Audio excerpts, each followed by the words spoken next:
Dito ako sa taas ng truck. Ang dami ang daming mga mapupult na mga lansones. Mamumult ako dito ngayon dahil sayang. Ayan Ayan, pwede pa pwede pa yan Ayan, lalagay ko sa basket. Yan, ito pwede pa grabe ang gaganda pa ang laki pwede pa yan, dami pa guys, dami pang mapipili. Uwi ko sa bahay, dami kong itik sa bahay. Hindi, joke lang, mga kakain sa bahay, mangkin ko, manugang ko, anak ko. Yan, gusto nila lansones, kahit pulot kakain sila.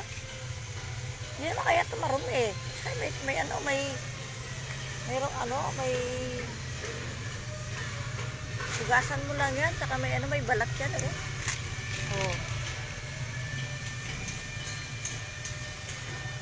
dami yan, may napulot na ako, kaya pagdaga ko pa yan. Wala pa po yung mga payakin ng truck, kaya malinis pa.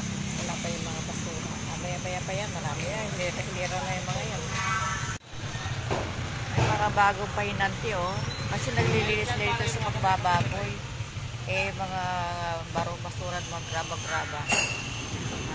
Sila na mismo ang naglilinis, hindi na nila inuta yung pahinanti. Na pala si Gilbert yung pahinanti. Mabigat niya ang binote, pinagtulungan na nila, inanasanon, may mga graba-graba. Yan yung kinukuha nila dyan.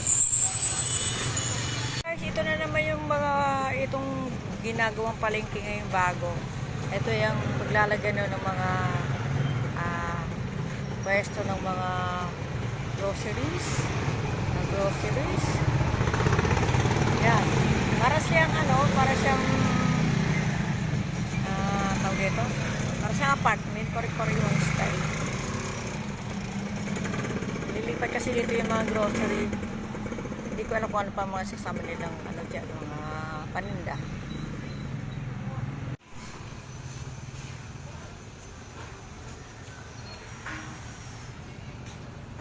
Bakit kasi umiilaw?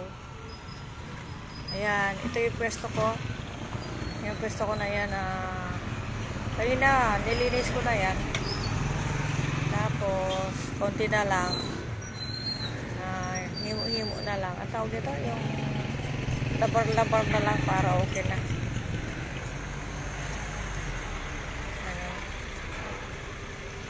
Hello guys, ako'y malapit na mayari. Ito, itatapo ko na to. Tapos na ako. Ayan. Yan, marami yung laman ng bagay ko. Ito pala yung karton.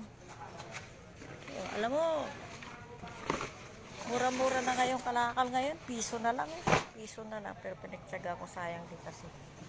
Ito pa Sayang kasi na makabenta ko ng 30 pesos. Pamasahe pa uwi. Okay guys, hanggang dito na lang yung aking video.